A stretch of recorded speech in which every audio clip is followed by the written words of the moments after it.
Hello and welcome back to 365 Days with mxmtoon. I'm Maia, a singer, songwriter, video maker, Oakland native, and wannabe regular at the max. I'm also a huge fan of history. I love untold stories, gross facts, hidden secrets, and anything weird, dark, and funky from the past. Each day I'm going to share one of my favorite deep cuts with you, so let's take a look at today's stories. It's 365 with mxmtoon. New facts every day, so don't leave too soon. I'm gonna teach you stuff, no it won't be tough. Gonna go a year till you've had enough. It's 365 mxmtoon. On this day in 1989, the hit teen series Saved by the Bell premiered on NBC. The series' young stars Mark Paul, Goslar, Tiffany Amber, Thiessen, Elizabeth Berkley, Lark Voorhees, Mario Lopez, and Dustin Diamond played a group of friends attending Bayside High School in Los Angeles. Goslar's character, Zach Morris, was the ringleader. Thiessen, who played Kelly Kapowski, was the head cheerleader and Zach's love interest. Lopez played A.C. Slater, a jock, Zach's rival and eventual best friend. Berkeley was Jesse Spano, Zach's neighbor and the class brain. Diamond played Screech, Zach's best friend and the geek of the group. And Voorhees was Lisa Turtle, a spoiled rich girl and the unwilling object of Screech's affection.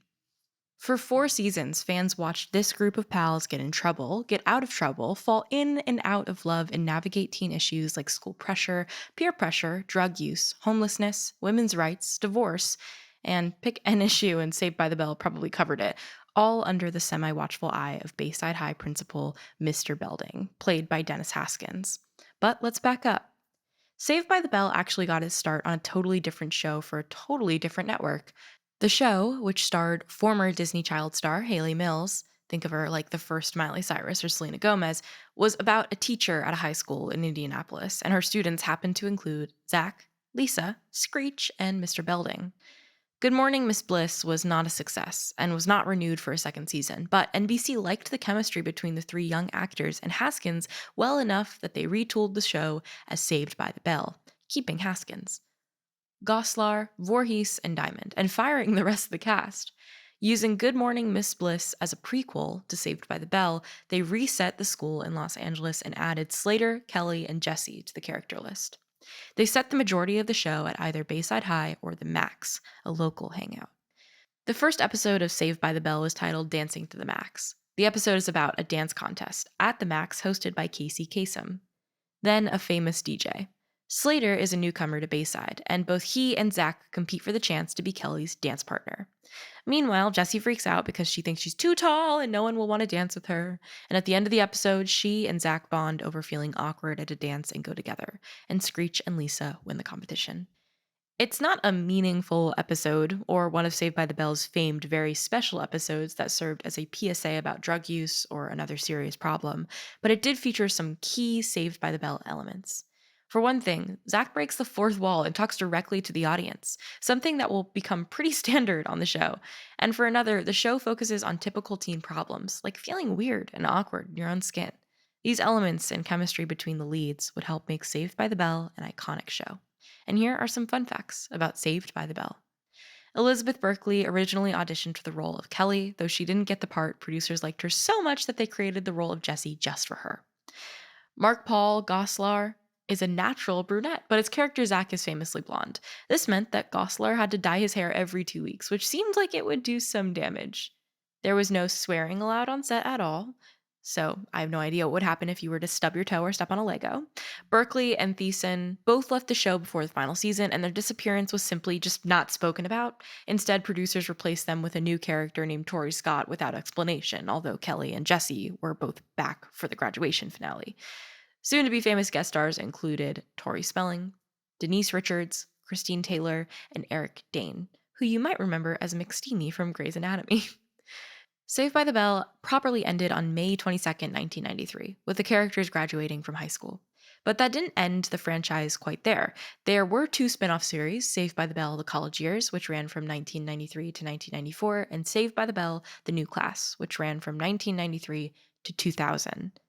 There were also 2 made-for-TV movies, Saved by the Bell: Hawaiian Style in 1992, and Saved by the Bell Wedding in Las Vegas in 1994. And of course, in this age of reboots, Saved by the Bell is back, and you can watch the new Saved by the Bell starring original cast members like Berkeley and Lopez, in addition to a new young cast on Peacock. For today's music facts, we have a very special guest joining us, AmandaRachLee, who is the queen of bullet journals and also has one of the loveliest voices that I've gotten to hear on the internet. She is here to talk to you about a day in her life. Welcome to the pod, Amanda. Exactly 2 years ago to this day, on August 20th, 2019, I had my very first subscriber meet and greet.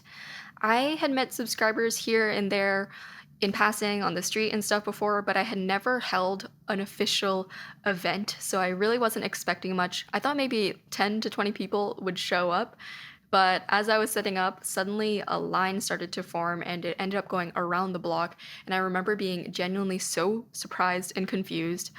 I guess I was just so used to making videos from my bedroom alone, and that was really the first time that I was able to put faces to all the usernames and numbers. I think I ended up meeting about 200 people that day, and every single person was so sweet. We just bonded over art and stationery and took cute pictures, and I held the meet and greet at a bubble tea cafe too, so we covered the tables with paper so that people could draw things and leave messages, and it was just such a special day to me, and I really, really miss being able to meet my viewers like that. And now for today's final segment, I'll be going back into my own photo archives to see what I was up to on an August 20th in my life.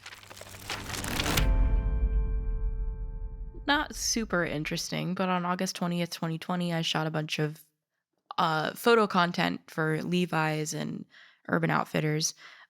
This was kind of like my first time doing some sort of like at-home shoot for all of the clothing that they sent me. And it was really weird and really odd. And I remember having to interrupt my brother watching a basketball game in order to take a photo of myself wearing jeans. But yeah, I still wear those jeans every day. It ended up being a good investment of energy and time because I just got a bunch of jeans from them in order to shoot their thing that they wanted. And now I wear those jeans every day. So it worked out. Not super exciting, but that was what I was doing on an August 20th. Thanks for going back in time with me, and remember to subscribe wherever you listen to podcasts. You can come back tomorrow for more stories from the past. It's 365 with mxmtoon. New facts every day, so don't leave too soon. I'm gonna teach you stuff, no it won't be tough. Gonna go a year till you've had enough. It's 365.